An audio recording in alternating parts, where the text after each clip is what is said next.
প্রিয় দর্শক, আসসালামু আলাইকুম। দেশ বিদেশের যে প্রান্ত থেকে এই মুহূর্তে আমাদের সাথে সংযুক্ত হয়েছেন সকলকে প্রীতি ও শুভেচ্ছা জানিয়ে শুরু করছি আপনাদের প্রিয় অনুষ্ঠান জয়যাত্রা টেলিভিশনের সন্ধ্যাকালীন নিয়মিত আয়োজন প্রবাস টাইম। আমি কামরুজ্জামান আরিফ ঢাকা স্টুডিও থেকে আপনাদের সাথে আছি। আপনারা জানেন যে ঠিক এই সন্ধ্যাবেলায় আমরা ঠিক এই অনুষ্ঠানটি নিয়েই আপনাদের সামনে হাজির হই, আর আমাদের সাথে সেই সময় সংযুক্ত থাকেন দেশে প্রবাসের বিভিন্ন জায়গা থেকে আমাদের অতিথিরা। আজকেও আমাদের সাথে অতিথিরা প্রবাস থেকে এবং দেশ থেকে অতিথিরা সংযুক্ত হবেন। আমাদের সাথে আজকে সংযুক্ত হবেন ব্রাজিল থেকে আমাদের প্রতিনিধি মীর আহমেদ বীরু, আমাদের সাথে সংযুক্ত আছেন নাজমুল হাসান তুহিন ইতালি থেকে আমাদের প্রতিনিধি, আমাদের সাথে সংযুক্ত হওয়ার কথা রয়েছেন মোহাম্মদ মকবুল হোসেন ৩ নম্বর ওয়ার্ড কাউন্সিলর মুন্সিগঞ্জ, আমাদের সাথে সংযুক্ত হওয়ার কথা রয়েছে মোহাম্মদ আশিকুর হক দিনার আহ্বায়ক বাংলাদেশ আওয়ামী যুবলীগ শাহজাদপুর উপজেলা সিরাজগঞ্জ। আমরা আমাদের মূল অনুষ্ঠানে যাওয়ার আগে আপনাদেরকে জানিয়ে রাখি, যারা টেলিভিশনের স্ক্রিনে আমাদেরকে দেখছেন, টেলিভিশনের স্ক্রিনে যে নাম্বার দেখা যাচ্ছে সেই নাম্বার থেকে ফোন করে আমাদের সাথে সংযুক্ত হতে পারেন, আর যারা অনলাইনের মাধ্যমে দেখছেন শেয়ার করে আরও অনেক মানুষকে দেখার সুযোগ করে দিতে পারেন। কথা নয়, আমরা সরাসরি আলোচনায় চলে যাব। তার আগে আপনাদেরকে জানিয়ে রাখি, সারা বিশ্বে যখন করোনা পরিস্থিতি বিরাজ করছে, তখন এই করোনাকালীন সময়ে আমাদের দেশের কথা যদি বলি, তাহলে দেশে বন্যা পরিস্থিতি, সেই সাথে আমরা ঈদুল আজহা উদযাপন করেছি। সব মিলিয়ে আমাদের দেশের অবস্থান, নতুন করে আক্রান্তের সংখ্যা, করোনা আক্রান্তের সংখ্যা গত ২৪ ঘন্টায় যে রিপোর্ট IEDCR এর পক্ষ থেকে দেওয়া হয়েছে, সেখানেও গত কয়েকদিনের তুলনায় আবারও আক্রান্তের মৃত্যুর সংখ্যা বাড়তে দেখেছে। এই বিষয়গুলো নিয়ে দেশ এবং প্রবাসে কোথায় কি করোনা পরিস্থিতি এবং কিভাবে বাংলাদেশের মানুষ প্রবাসে জীবনযাপন করছে এই করোনাকালীন সময়, সেই বিষয়গুলো নিয়েই আমরা মূলত আজকে আলোচনা করার চেষ্টা করব। শুরুতে আমরা যেতে চাই ইতালি থেকে আমাদের সাথে আছেন নাজমুল হাসান তুহিন। আপনাকে ধন্যবাদ জানাচ্ছি আমাদের সাথে সংযুক্ত হওয়ার জন্য। শুরুতেই আপনি যদি আমাদেরকে জানান যে ঈদ পরবর্তী, আমরা এখনও ঈদের রেশ কাটেনি, এই জন্য আপনাদেরকে ঈদুল আজহার শুভেচ্ছা জানাচ্ছি, ঈদ মোবারক। এই আমরা করোনাকালীন সময়ে সারা পৃথিবীতেই যখন দেখছি যে অর্থনৈতিকভাবে কিছুটা ক্ষতিগ্রস্ত অবস্থায় আছি, আমরা সামাজিকভাবে কিছুটা ক্ষতিগ্রস্ত অবস্থায় আছি, মানুষের সাথে আমাদের যে চলাফেরা, আমাদের একে অপরের সাথে কুশল বিনিময়, সব কিছু থেকেই আমরা কিছুটা দূরত্ব অবলম্বন করে আমরা নিজেদের ঘরের ভিতরেই অনেকটাই এখন পর্যন্ত গৃহবন্দী অবস্থায় থাকার চেষ্টা করছে। ঠিক এই অবস্থাতে ইতালিতে আপনারা কিভাবে ঈদ উদযাপন করছেন, আমাদেরকে শুরুতেই যদি একটু বলেন। ধন্যবাদ আরিফ। যারা আমাদের সাথে জয়যাত্রা টেলিভিশনের কাছে এবং দূরে যারা আমাদের সাথে যুক্ত আছেন, সবাইকে জানাচ্ছি ঈদের শুভেচ্ছা, ঈদ মোবারক। প্রবাসে ঈদ বলতে যেটা বোঝায় সেটা হলো এখানে সবাই মিলেমিশে থেকে দেশে যারা আছে, পরিবার পরিজন আত্মীয় স্বজন, তারা যদি সুন্দরভাবে সুস্থভাবে এই গরু অথবা পশু কোরবানি করে, তাহলে প্রবাসের ঈদ সুন্দর সফল হয়। কিন্তু এই করোনা পরিস্থিতিতে যারা প্রবাসে আছে, একে তো তারা বিভিন্ন সমস্যায় জর্জরিত, দ্বিতীয়ত বাংলাদেশে করোনা পরিস্থিতি ভয়াবহ অবস্থা, সেখানে অনেকেই এই কোরবানি করতে পারে নাই। এর মধ্যে আবার ভয়াবহ বন্যার কবলে পড়ে অনেকেই ঘর বাড়ি ছাড়া হয়েছে, তাতে তাদের ভিতরে সেই ঈদের আমেজ, ঈদের আনন্দ কোনোটাই নেই। তাই এসব দেখে যারা প্রবাসে আছে তারা মোটেই শান্ত নয়, তারা মোটেই সুস্থ নয়, তাদের মন মানসিকতা সবচেয়ে খারাপ অবস্থায় আছে। এ কারণে অনেকেই আবার এই ঈদের জন্য দেশে টাকা পাঠাতে পারে নাই, কারণ এই যে করোনার কারণে কাজকর্ম, ব্যবসা বাণিজ্য দীর্ঘদিন বন্ধ থাকার ফলে তারা নিজেদের চলতে হিমশিম থাকছে। তারপর প্রবাস থেকে দেশে টাকা পাঠানো তাদের জন্য একটা দুরূহ ব্যাপার। এই জন্য প্রবাসে যারা আছে তারা ঈদ ওভাবে প্রতি বছরের ন্যায় আনন্দ উৎসব করতে পারেনি। তার মধ্যেও ইউরোপের মধ্যে ইতালি মোটামুটি একটি ভালো পর্যায়ে আছে।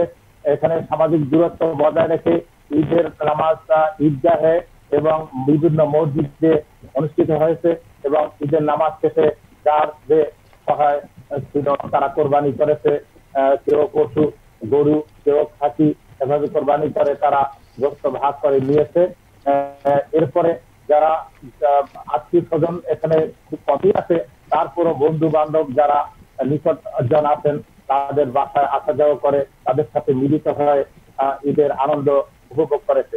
এরপরে এই ঈদ পরবর্তী পুনর্মিলনী ইতিমধ্যে জালালাবাদ অ্যাসোসিয়েশন এবং মহিলা সমিতি এরা ঈদ পুনর্মিলনী করেছে এবং অন্যান্য সংগঠনও তারা ঈদ পুনর্মিলনী করার জন্য তারা প্রস্তুতি নিচ্ছে।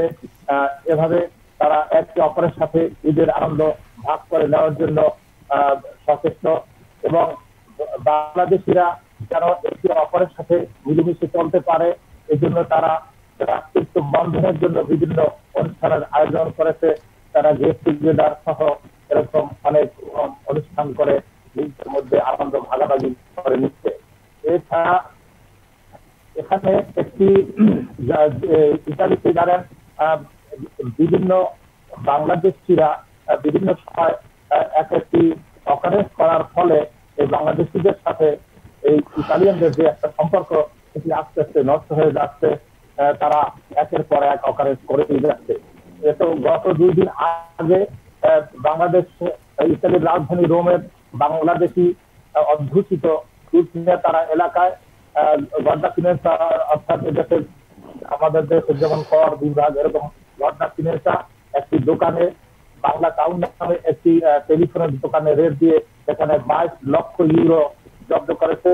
তারা এই টাকা একত্র করে বাংলাদেশে পাঠাতে চেয়েছিল, যদিও নিয়ম হলো একজন মানুষ প্রতি সপ্তাহে ম্যাক্সিমাম 999 টাকা পর্যন্ত পাঠাতে পারবে। এই যে প্রবাসীরা এর উপরে কেউ টাকা পাঠাতে পারবে না। কিন্তু অনেকেই কি করে নিজের নামে তারপর আরো অন্যান্য নামে যাদের আইডি আছে তাদের আইডি নাম্বার চুরি করে তাদের নামে টাকা পাঠায় অথবা হুন্ডিতে টাকা পাঠায়। এইভাবে করার জন্য 22 লক্ষ ইউরো জমা করেছে। গোপন সূত্রে খবর পেয়ে যারা গড্ডা ফিনেন্সা এই রেড দেয় এবং তাদেরকে অ্যারেস্ট করে এবং দোকান ওই যে 6টি দোকান অনির্দিষ্টকালের জন্য বন্ধ করে দেয়। এবং এই যে টাকাগুলি কিভাবে কোথা থেকে সংগ্রহ করেছে, কারা সংগ্রহ করেছে, কেন সংগ্রহ করেছে এইটি এখন তদন্ত চলছে। এছাড়াও অন্যান্য যারা ব্যবসায়ী আছে এই মানি এক্সচেঞ্জ কোম্পানি তাদের বিষয়েও তদন্ত করা হচ্ছে। তারা এইভাবে মানি লন্ডারিং করছে কিনা, এর সাথে জড়িত আছে কিনা, এভাবে এখন তদন্ত চলছে। এছাড়াও এই প্রবাসী বাংলাদেশিরা নিয়মিত একটা অকারেন্স করেই যাচ্ছে যাতে প্রবাসে আমাদের যে ভাবমূর্তি ছিল সেই ভাবমূর্তি দিনে দিনে পূর্ণ হতে চলছে। আমি টেলিভিশনের পক্ষ থেকে প্রবাসের পৃথিবীর যেখানে আমরা আছি সবাইকে অনুরোধ করবো আমাদের নিজেদের ঐতিহ্য বজায় রাখার জন্য আমরা যেন নিজেদেরকে সংশোধন করে ভালোভাবে চলার চেষ্টা করি, যাতে আমাদের মান সম্মান ইজ্জত নিয়ে আমরা চলতে পারি এবং প্রবাসে আমাদের মুখ উজ্জ্বল হয়, এটাই আমি আশা করবো। নাজমুল হাসান তুহিন, আপনার কাছ থেকে আমরা জানার চেষ্টা করব আরো কয়েকটি বিষয়। ইতালির যে সমস্যাগুলো, বিশেষ করে যারা বাংলাদেশে যাদেরকে ফেরত দেওয়া হয়েছিল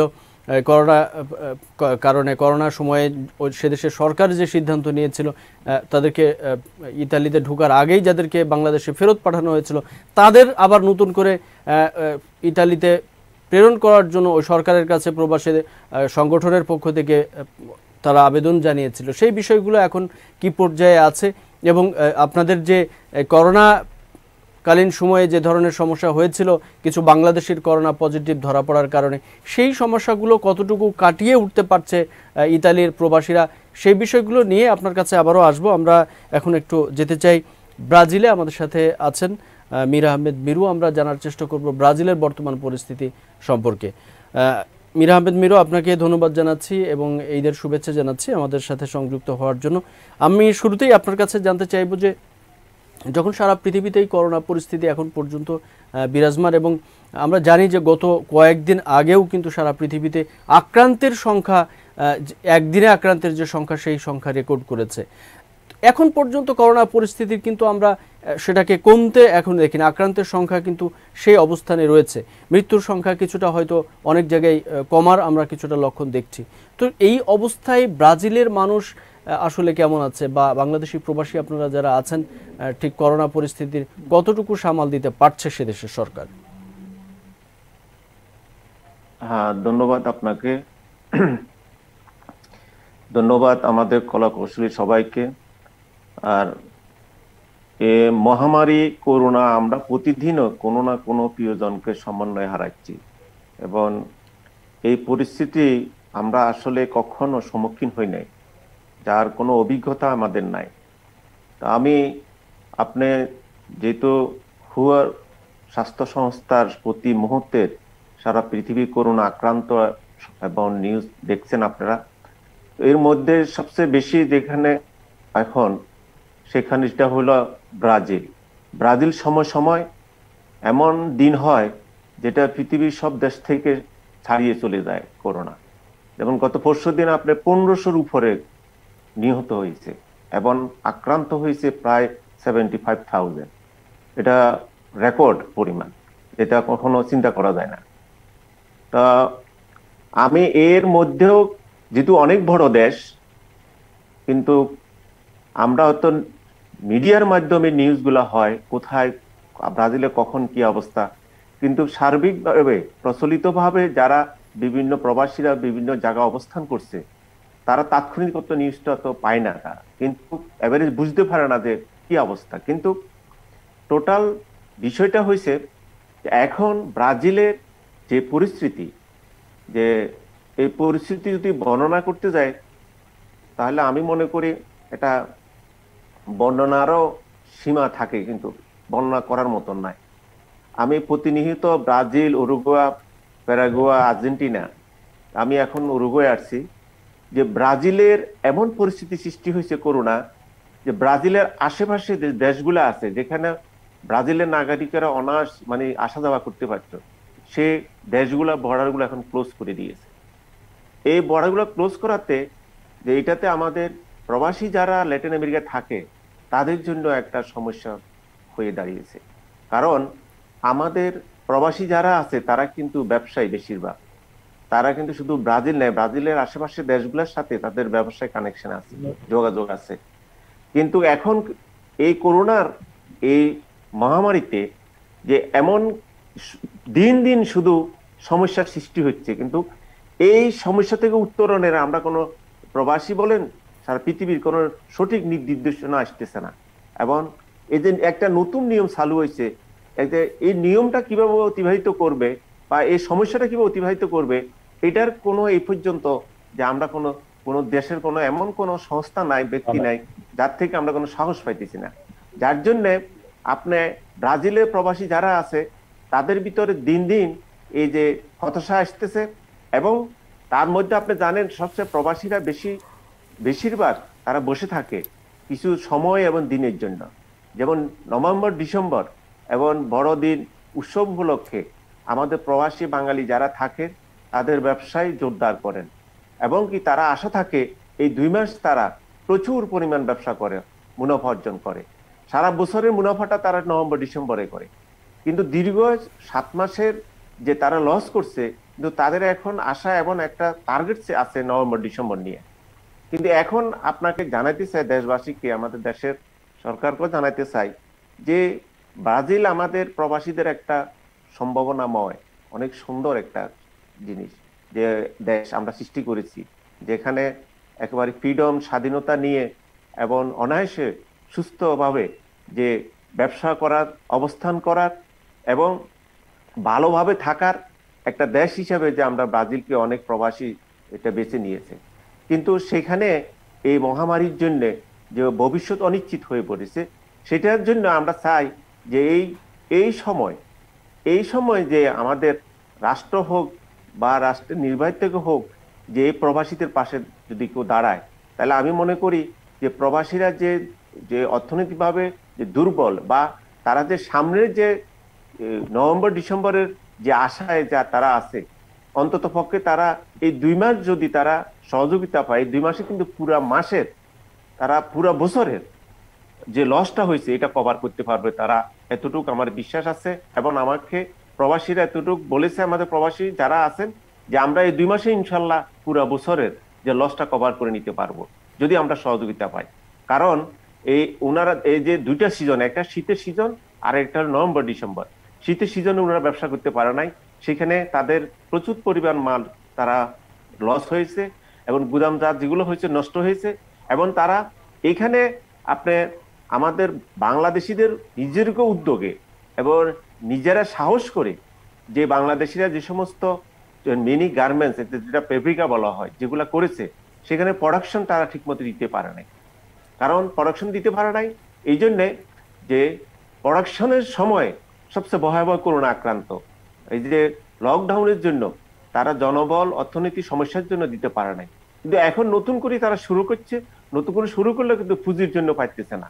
আর মার্কেটে যারা মধ্যরাত্রের আমাদের যে সমস্ত প্রবাসীরা চাপালো বাণিজ্যনগরী মধ্যরাত্রে যে কাপড়ের ব্যবসাটা করে, সেখানে তারা কিন্তু যে ক্রেডিটের মধ্যে যে মাল, যে কাপড়গুলা পায়, সেগুলা কিন্তু তারা পাচ্ছে না এখন, সেভাবে তারা সংগ্রহ করতে পারতেছে না। কারণ এখানে যাদের থেকে তারা যে প্রোডাকশন গুলা যারা করে, তাদের ঠিক মতো প্রোডাকশন দিতে পারছে না, সাপ্লাই দিতে পারছে না, যার জন্য তারা ব্যবসাটা ঠিক মতো করে সম্ভব হচ্ছে না।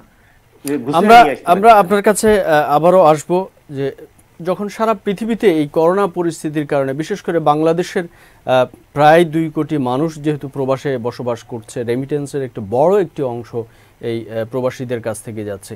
এই করোনাকালীন সময়ে কিন্তু অনেক বেশি ক্ষতির সম্মুখীন এই প্রবাসী রেমিটেন্সের।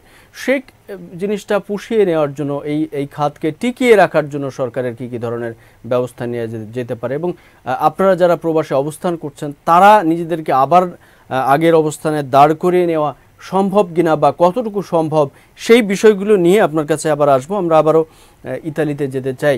আমরা ইতালিতে জানতে চাই যে আমাদের সাথে একজন নতুন প্রজন্মের মানুষ আছে। আমরা জানতে চাই সেখানে নতুন প্রজন্মের মানুষগুলো কিভাবে এই ঈদ উদযাপন করছে, প্রবাসে থেকে কিভাবে ঈদ উদযাপন করছে, সেই বিষয়গুলো জানতে চাইব।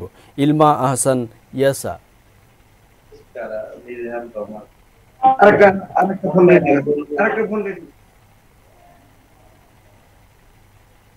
ইলমা আহসান ইয়াসা, শোনা যাচ্ছে আমাকে?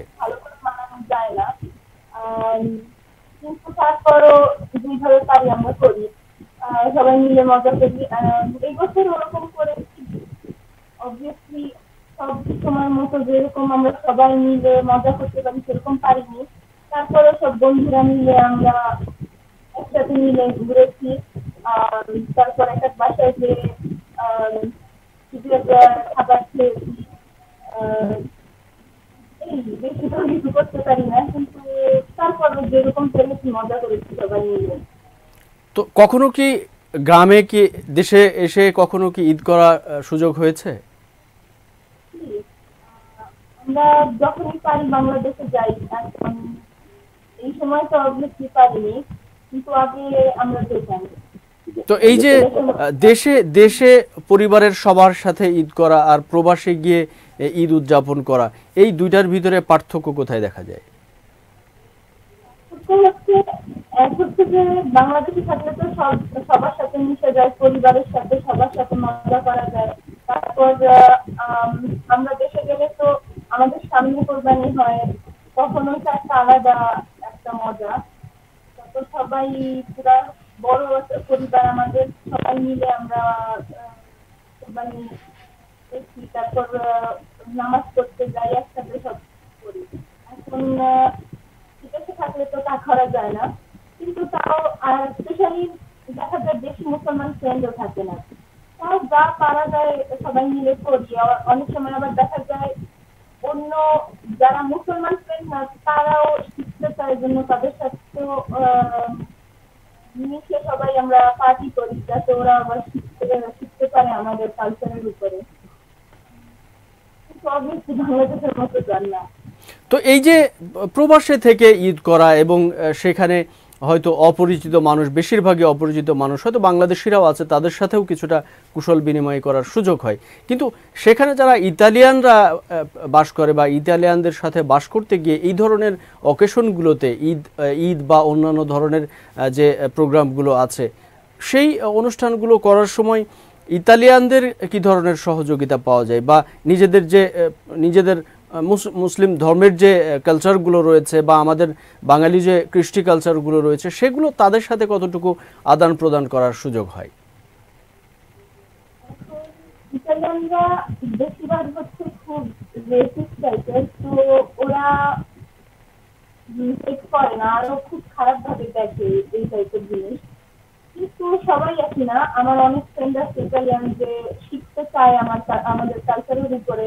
তো দেখা যায় অনেক সময় আমাদের বাসায় আসে ঈদের সময় বা আম, রোজার সময় এরকম আসে, যাতে ওরা শিখতে পারে বাংলাদেশিরা কিভাবে কিভাবে ঈদ করে, কিভাবে সব কিছু শিখতে চায়, কিভাবে কাপড়, তারপর মানে সব কালচার নিয়ে অনেক সময় আসে শিখে আমাদের সাথে মজা করে। কিন্তু বেশিরভাগ ইতালিয়ানরা খুব খারাপ দৃষ্টিতে দেখে, আরো অনেক খারাপ মন্তব্য করে, যেমন এইসব কি কারণে করিস, এই কাপড় কেমন, এরকম পরিস্থিতির কারণে ভালো কিছু করতে পারিস না। এই যে ঈদের দিনও একজনকে শুনলাম বলছে, হ্যাঁ কি করতেছিস তোরা, দেখি রাস্তায় সবাই এতগুলি মানুষ এরকম কাপড় পরে ঘুরছি, এই কেমন এরকম করা লাগে কিসে। এগুলি অনেক শোনা হয় যখন বিদেশে থাকা হয়, কিন্তু এখন কি আর করবো। জি, ইয়াসা, ধন্যবাদ আমাদের সাথে সংযুক্ত হয়ে সময় দেওয়ার জন্য। আমরা যাব এই মুহূর্তে, আমরা দেশে যাব সিরাজগঞ্জ থেকে শাহজাদপুর থেকে বাংলাদেশ আওয়ামী যুবলীগের আহ্বায়ক আশিকুল হক দিনার আমাদের সাথে সংযুক্ত হয়েছেন। আমরা একটু কথা বলবো তার সাথে বর্তমান করোনা পরিস্থিতি সহ সার্বিক অবস্থা নিয়ে। জনাব আশিকুল হক দিনার, আপনি শুনছেন নিশ্চয়ই আমাকে?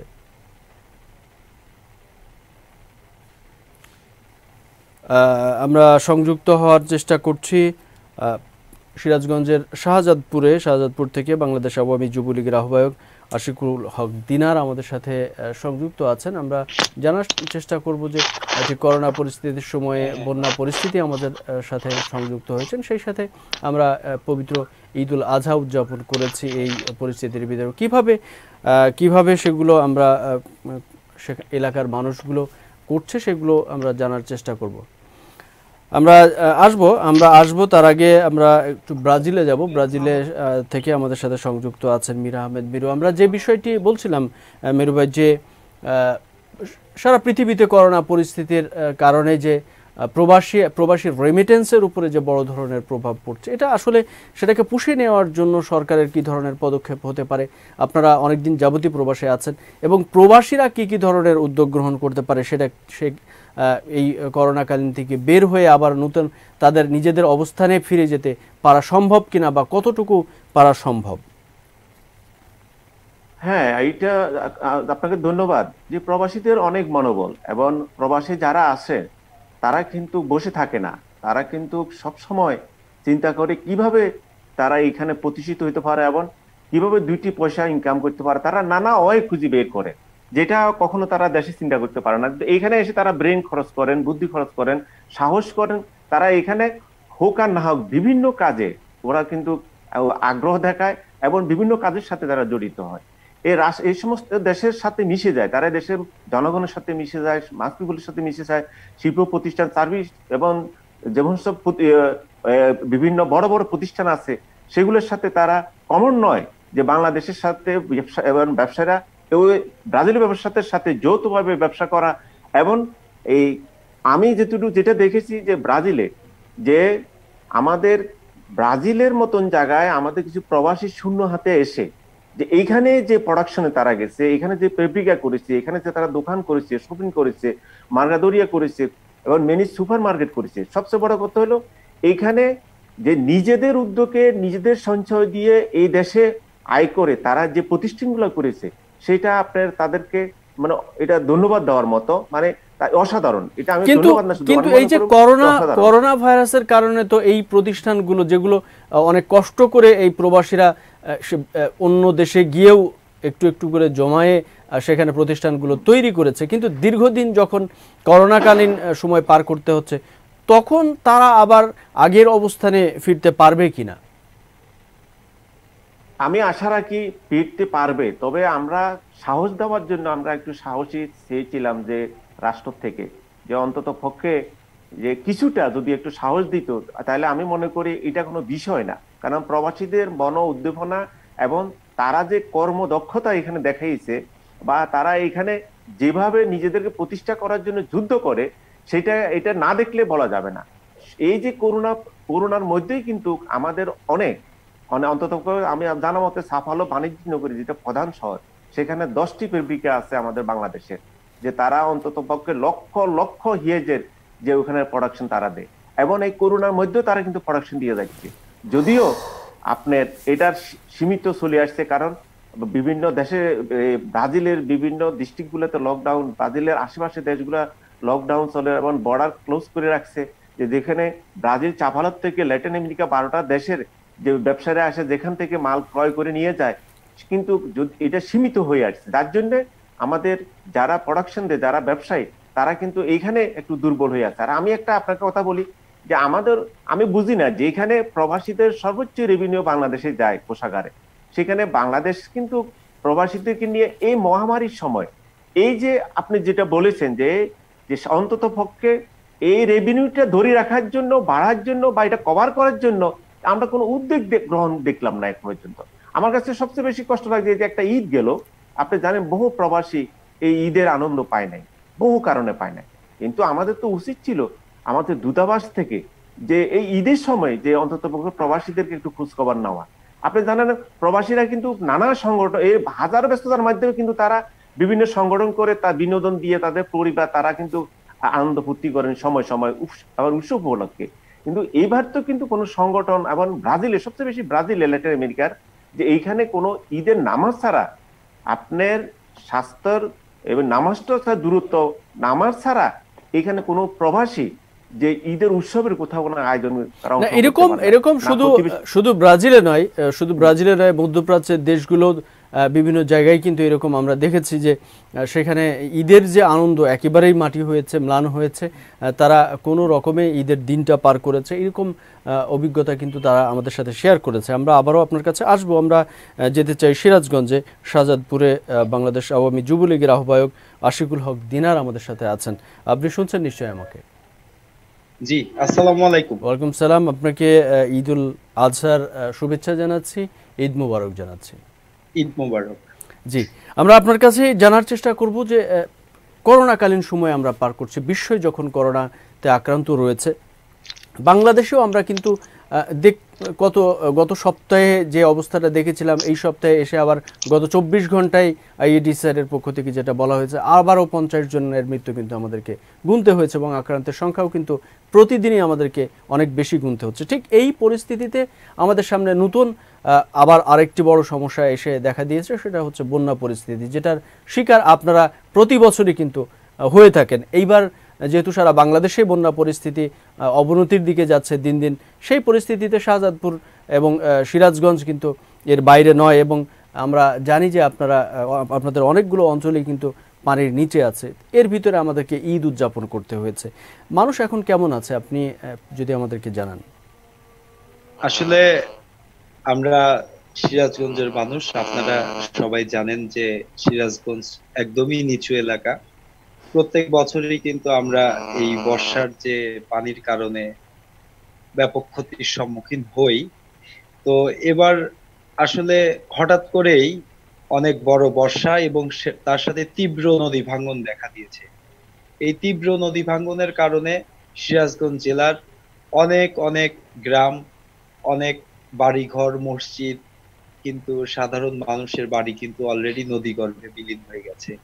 তো সিরাজগঞ্জের এরকম কয়েকটি জায়গায় এরকম ঘটনা ঘটেছে যে যেসব বাড়িঘর নদীগর্ভে বিলীন হয়েছে, তারা ঠিক 10 মিনিট বা আধা ঘন্টা সময় পেয়েছে তারা তাদের নিজেদের যে আসবাবপত্র, গবাদি পশু বা তাদের যে স্বর্ণালংকার বা যে সম্পদ, তারা সেগুলো বের করতেও সময় পাননি।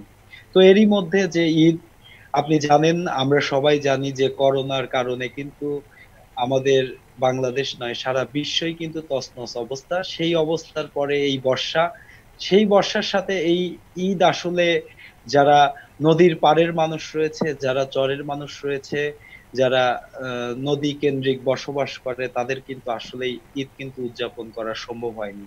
যদিও জননেত্রী শেখ হাসিনা তিনি তার সাধ্যমতো কিন্তু সরকারিভাবে ত্রাণ কার্যক্রম অব্যাহত রেখেছেন। আমরা যারা রয়েছি, আমাদের যিনি সংসদ সদস্য রয়েছেন জননেতা জনাব হাসিবুর রহমান স্বপন এমপি মহোদয়, এবং কেন্দ্রীয় যুবলীগের সম্মানিত চেয়ারম্যান এবং সাধারণ সম্পাদক জেলা যুবলীগের নির্দেশক্রমে আমরা কিন্তু ঈদের আগে 5 দিন কিন্তু ত্রাণ কার্যক্রম অব্যাহত রেখেছিলাম। জরুরি খাদ্য সহায়তা, পানি বিশুদ্ধকরণ ট্যাবলেট, চাল ডাল মুড়ি আটা চিড়া আমরা সেগুলো মানুষকে পৌঁছাতে পেরেছি সাধ্যমতো। এছাড়াও আমরা শাড়ি লুঙ্গি আমরা চেষ্টা করেছি মানুষের পাশে দাঁড়ানোর জন্য। কিন্তু আসলে আমরা যারা রাজনীতি করি শুধু এই রাজনৈতিক ব্যক্তিগুলোই যদি মানুষের পাশে দাঁড়ায় এটা যথেষ্ট নয়।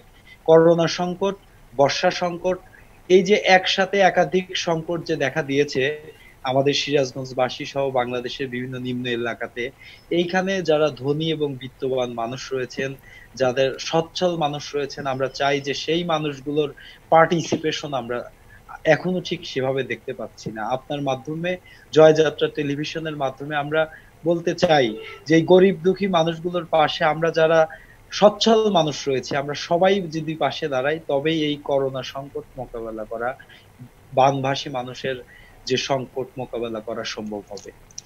তো আপনাদের এই অঞ্চলের যে বাঁধগুলোর কথা আপনি বলছেন যে সেগুলো বাঁধগুলো ভেঙে গেছে, এই বাঁধগুলো ভাঙার যে ঘটনা, সেই ঘটনা কিন্তু আমরা প্রতি বছরই আমরা শুনি আপনাদের কাছ থেকে যে বাঁধগুলো প্রতি বছরে ভাঙছে। তো স্থায়ী বাঁধের জন্য আপনাদের বিভিন্ন সময় দাবি জানাতে দেখেছি, আন্দোলন করতে দেখেছি, এগুলোর স্থায়ীভাবে বাঁধ দেওয়া সম্ভব হয় না কেন? আসলে সমস্যা কোথায়? আসলে আমি একটা উদাহরণ দেই আপনাকে। 2016 সালে শেষের দিকে, 16 সালে যে বর্ষা এসেছিল, ঠিক ওই সময় হঠাৎ করে আমাদের বামনগ্রাম, খুকনি, এনায়েতপুর সহ 4-5টি গ্রামে ব্যাপক ভাঙন শুরু হয় এবং এই রকম ভাঙন শুরু হয় যেটা গত 10 বছরে হয় নাই। ঠিক ওই সময় আমাদের জাতীয় সংসদ সদস্য হাসিবুর রহমান স্বপন এমপি, তিনি তৎকালীন যে পানি সম্পদ মন্ত্রী রয়েছেন তাকে শাহজাদপুরে ইনভাইট করে এবং তাকে নিয়ে আসার পরে আমরা দেখি যে ওই মন্ত্রী মহোদয় যাওয়ার পরে সেখানে সরকারি লোকজন এসে এস্টিমেট করে। তো একটি বাঁধ তৈরি করতে আসলে 5,000 কোটি, কখনো মানে অনেক বড় ভলিউমের অর্থের প্রয়োজন হয়। 1100 কোটি, 1200 কোটি, 1500 কোটি, 2000 কোটি। এই অর্থের, পানি উন্নয়ন বোর্ডের কথা হচ্ছে এই অর্থগুলো বিভিন্ন বিদেশি সংস্থা বা বিভিন্ন কোম্পানির কাছ থেকে ঋণের মাধ্যমে আমাদের কার্যক্রম শুরু হয়। তো এই প্রক্রিয়াগুলো হতেই তাদের ভাষ্য মতে যে সময় বেশি লাগে, যার ফলে এই বাঁধগুলো শুরু হয়েছে। আমরা 2018 সালে সরকার একটি বাঁধ শুরু করেছিল শাহজাদপুরে, সেটি হচ্ছে 1100 কোটি টাকা ব্যয়ে শাহজাদপুরের আপনার হাট প্রাচীর থেকে গালা পর্যন্ত বাঁধ। ইনশাআল্লাহ এই বাঁধটি কমপ্লিট হওয়ার কারণে 5টি ইউনিয়নের মানুষ শান্তিতে রয়েছে। সেই 5টি ইউনিয়ন বানের পানিতে কোনো ক্ষতি হয়নি। কিন্তু আমাদের ইনফ্রাস্ট্রাকচার গুলোই এরকম যে আমাদের 11টি ইউনিয়নের মধ্যে প্রায় 9টি ইউনিয়নই পানির নিচে যায়, সেখান থেকে 5টি ইউনিয়ন রক্ষা পেলেও আর 4টি ইউনিয়ন কিন্তু বানের পানিতে থেকেই যাচ্ছে।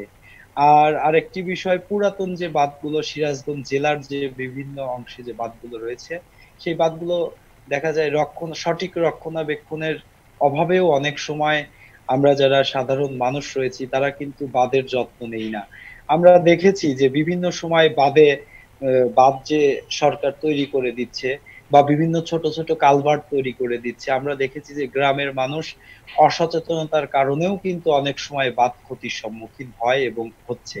তো এই বিষয়গুলো জয়যাত্রা টিভির মাধ্যমে, আপনাদের মাধ্যমে আমরা জানাতে চাই যে বাঁধের যে মেইনটেনেন্সের যে কাজ, যে বাঁধ তৈরি করে পানি উন্নয়ন বোর্ড যদি সেটা ঠিক মতো, সরকার এত টাকা ইনভেস্ট করছে মানুষের জন্য, কিন্তু পানি উন্নয়ন বোর্ডের যারা দায়িত্বে রয়েছেন তারা যদি সেটা ঠিকভাবে তদারকি না করেন, যে এবছর বর্ষায় যতটুকু ক্ষতি হলো, যদি বর্ষা চলে যাওয়ার সঙ্গে সঙ্গেই সেই ক্ষতিটা যদি রিপেয়ার করা হয়, আমরা দেখতে পাই যে এবছর বর্ষা চলে গেলে যে ক্ষতি হয়, আগামী বছর বর্ষা শুরুর সময় সেই রিপেয়ার করা হচ্ছে বা বৃষ্টি শুরু হলে রিপেয়ার করা হচ্ছে, যার ফলে ওই রিপেয়ারটা কাজে লাগে না।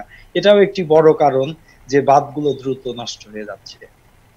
তো এই অবস্থায় সিরাজগঞ্জবাসীকে বাঁচানোর জন্য বা সিরাজগঞ্জবাসীকে পরবর্তীতে আর যেন এই ভাঙনের শিকার না হতে হয়, সেজন্য আসলে আপনাদের কি ধরনের আবেদন আছে বা কি ধরনের দাবি আছে যেগুলো করা দরকার? আমরা প্রতি বছরই যেহেতু আমাদের একই অবস্থার শিকার হতে হচ্ছে, সেখান থেকে বের হয়ে আসার আসলে কি পথ আছে বা আপনাদের কি এখন প্রত্যাশা?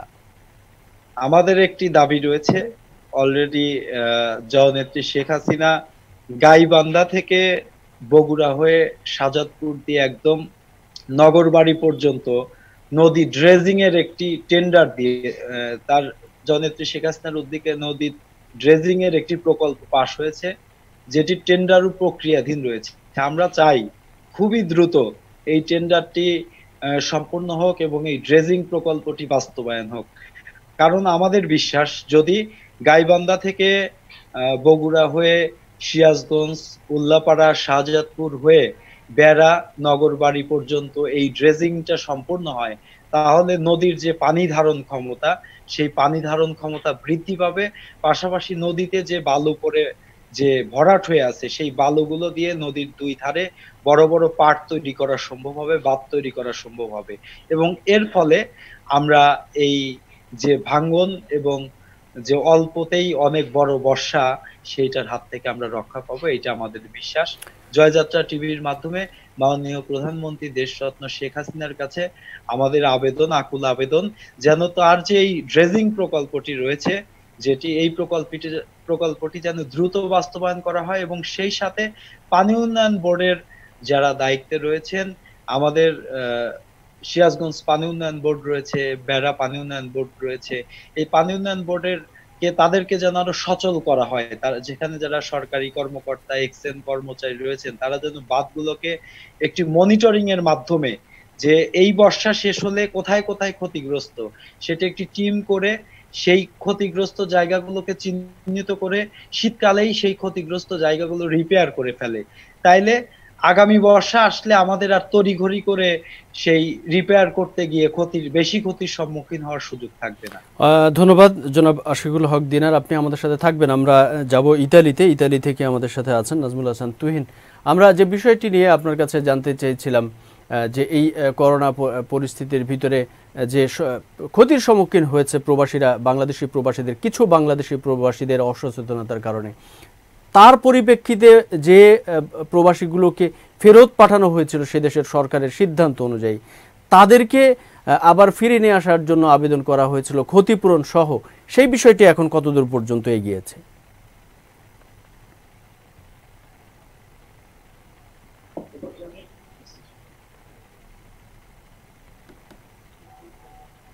নাজমুল হাসান তুহিন।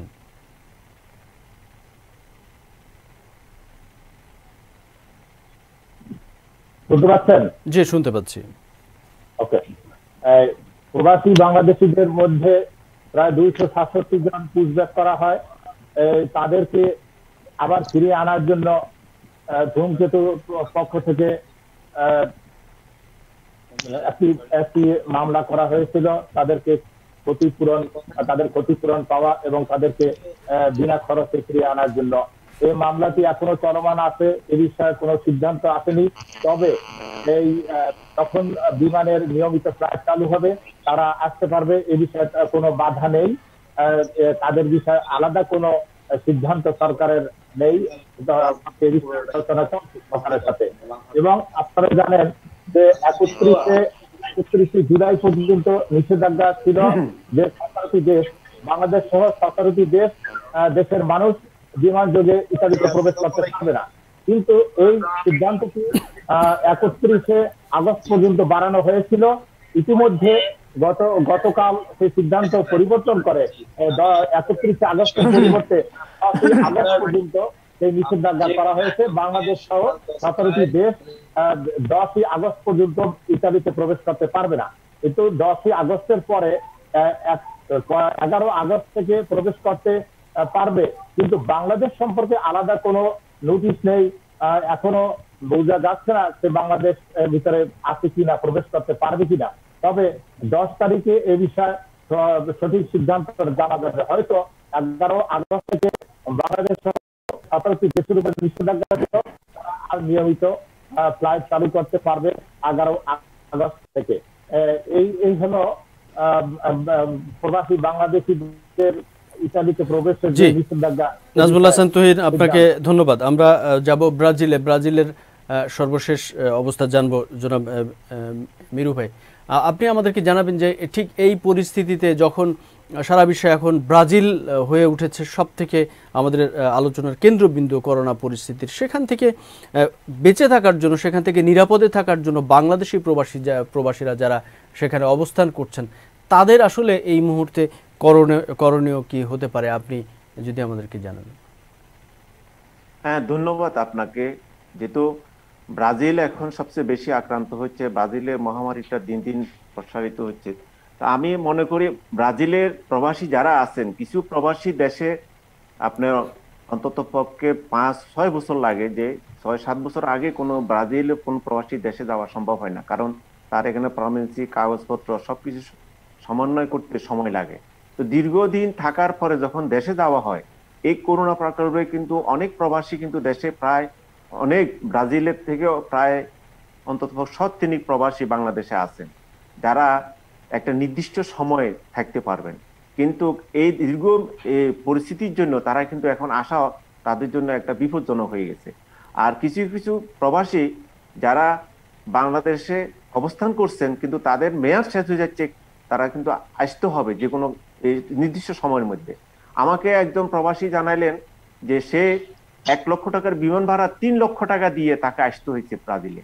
আর কিছু প্রবাসী আছেন দীর্ঘ 6 বছর 7 বছর অবস্থান করছেন, কিন্তু তারা দেশে যাইতে পারেন নাই, পরিবার পরিজনের সাথে সাক্ষাৎ হয় নাই, কিন্তু তারা কাগজপত্র সবকিছু কমপ্লিট হওয়ার পরে তারা আশায় ছিল যে দেশে যাবে, কিন্তু এখন আর বিমান চলাচলের জন্য তারা দেশে যাওয়া হচ্ছে না। তো আমি আপনার কাছে একটা রাখতে চাই যে সমস্যা তো শেষ নাই, থাকবে, কিন্তু প্রবাসীদের এই যে বিমানের জটিলতা, আসা যাওয়া, এটা কি করে উদ্যোগ নেওয়া যায় বা এটা কি করে সচ্ছল করা যায়।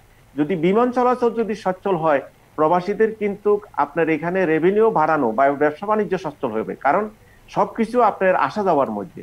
এখন অনেকে ব্যবসা করবে ডিসেম্বর, কিন্তু সেই ডিসেম্বরের আগে যদি বাংলাদেশ থেকে সে যদি ব্রাজিল না আসতে পারে, তাহলে এখানে তার লস হবে না, দেশেরও অনেক বড় একটা রেভিনিউ লস হবে। জি, নিশ্চয়ই মিরু ভাই, এটা নিয়ে সরকারের ঊর্ধ্বতন মহল এবং পররাষ্ট্র মন্ত্রণালয় এবং প্রবাসী কল্যাণ মন্ত্রণালয় তারা হয়তো বিষয়গুলো নিয়ে ভাবছেন, এবং আমরাও এই অনুষ্ঠানের পক্ষ থেকে তাদেরকে দাবি জানাচ্ছি ঊর্ধ্বতন কর্তৃপক্ষ বরাবর এবং যথাযথ কর্তৃপক্ষ বরাবর যাতে বিষয়গুলো বিবেচনা করেন। আমরা সর্বশেষ যেতে চাই সিরাজগঞ্জে, আবারও যেতে চাই আশিকুল হক দিনার। আপনি আমাদেরকে একটু যদি বলেন যে ঠিক করোনা পরিস্থিতি যখন আমরা কাটিয়ে উঠতে পারছি না, করোনা পরিস্থিতির ভিতরে যখন আমরা বসবাস করছি, ঠিক সেই পরিস্থিতিতে বন্যা পরিস্থিতি মোকাবেলা করতে হচ্ছে আমাকে, মানুষের জন্য সরকারের পক্ষ থেকে কি ধরনের সহযোগিতা এখন পর্যন্ত সেখানে গিয়েছে, এবং আপনারা যারা সেখানে আছেন সেখান থেকে যারা উচ্চবিত্ত মানুষ রয়েছেন এবং যারা উপকার করার মতো আছে এই করোনা পরিস্থিতিতে এবং বন্যা পরিস্থিতিতে, তারা কি ধরনের সহযোগিতা এখন পর্যন্ত করতে পেরেছেন আপনারা? হ্যালো, শুনতে পাচ্ছেন? জি, আমি প্রশ্নটা বুঝতে পারি। জি, আমার জানার বিষয় যে এখন যখন করোনা পরিস্থিতির আমরা এখন পর্যন্ত কাটিয়ে উঠতে পারছি না, ঠিক সেই পরিস্থিতিতে ভয়াবহ বন্যা পরিস্থিতিও আমাদের সামনে এসে হাজির হয়েছে, মানুষ দুর্ভোগের ভিতরে আছে, ঠিক সেই মুহূর্তে সরকারি কি ধরনের সহযোগিতা এবং স্থানীয় পর্যায়ে যারা জনপ্রতিনিধি রয়েছেন বা সেখানে বিত্তবান মানুষ রয়েছেন তাদের পক্ষ থেকে কি ধরনের সহযোগিতা এখন পর্যন্ত পৌঁছেছে?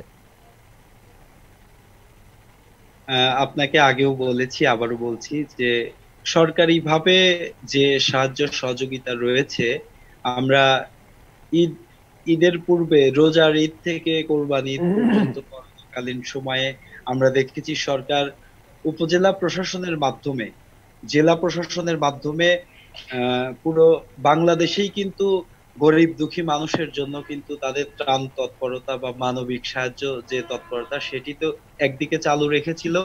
এরই পাশাপাশি জননেত্রী শেখ হাসিনার দিক নির্দেশনা অনুযায়ী আওয়ামী লীগের যে সংগঠনগুলি রয়েছে, আওয়ামী লীগ, যুবলীগ, ছাত্রলীগ, স্বেচ্ছাসেবক লীগ, কৃষক লীগ, প্রত্যেকটি সংগঠনের পক্ষ থেকে কিন্তু মানুষের পাশে দাঁড়ানো কিন্তু আমরা সবাই দেখেছি যে সেটি আমরা কার্যক্রম অব্যাহত রেখেছি। কিন্তু যেখানে সমস্যাটা রয়েছে সেটা হচ্ছে আমাদের সমাজে, আগেও বলেছি যে বিত্তবানের যারা যে তালিকা রয়েছে, যারা সচ্ছল মানুষ, যারা অর্থশালী মানুষ, এই মানুষগুলোকে কিন্তু আমরা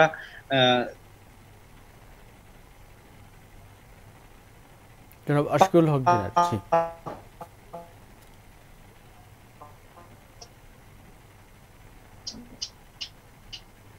ছাড়াও যে সকল রাজনৈতিক দল রয়েছেন বাংলাদেশে, তারাও কিন্তু ঠিক সেভাবে মানুষের পাশে দাঁড়ায়নি। তো আমাদের পরিকল্পনা অনুযায়ী আপনারা জানেন যে আমরা মানুষের পাশে দাঁড়াচ্ছি, বৃক্ষরোপণ করছি। আমরা করোনায় যারা মারা যাচ্ছে তাদেরকে কিন্তু লাশ দাফনের যে ব্যবস্থা সেটিও আমরা করছি, সরকারও চেষ্টা করছে। এখন আগের চেয়ে করোনার প্রকোপ অনেকটা কমে গেছে, যদি আল্লাহ তাআলা, মহান আল্লাহ তাআলা যদি সহায় থাকেন, বানের পানি যদি নেমে যায়, করোনার পরিমাণ যদি যেভাবে আছে যদি ধীরে ধীরে আরো নিচে নেমে যায়, এই মহামারী থেকে যদি আমরা রক্ষা পাই, তাহলে আমাদের যে অর্থনৈতিক যে চাকাটা থেমে গিয়েছে, স্থবির হয়ে গিয়েছিল, যে উন্নয়নের যে ধারাটা যে বন্ধ রয়েছে, ইনশাল্লাহ সামনে আমরা সেই ধারা জননেত্রী শেখ হাসিনার নেতৃত্বে, দক্ষ নেতৃত্বে কাটিয়ে উঠে গরিব দুঃখী সাধারণ মানুষের পাশে আমরা দাঁড়াবো, তাদেরকে নিয়ে নতুন বাংলাদেশ তৈরি করতে, যে বঙ্গবন্ধুর যে সোনার বাংলা, সেই সোনার বাংলা তৈরি করতে আমরা আবার ইনশাল্লাহ কাজ শুরু করব। অনেক ধন্যবাদ জনাব আশিকুল হক দিনার, আপনাকে আমাদের সাথে এতক্ষণ পর্যন্ত সময় দেওয়ার জন্য ধন্যবাদ জানাচ্ছি। মীর আহমেদ মিরু ব্রাজিল থেকে আমাদের সাথে সংযুক্ত হয়েছিলেন। ধন্যবাদ জানাচ্ছি ইতালি থেকে নাজমুল হাসান তুহিন আমাদের সাথে সংযুক্ত হয়েছিলেন। সবাইকে ধন্যবাদ জানাচ্ছি আজকের অনুষ্ঠানে এতক্ষণ পর্যন্ত সময় দেওয়ার জন্য। দর্শক, এই ছিল আজকের মতো আমাদের প্রবাস টাইম। আগামীকাল সন্ধ্যাবেলায় ঠিকই আবার একই সময়ে আপনাদের সামনে হাজির হব। সে পর্যন্ত আপনারা সবাই ভালো থাকবেন, সুস্থ থাকবেন, নিরাপদে থাকার চেষ্টা করবেন। আল্লাহ হাফেজ।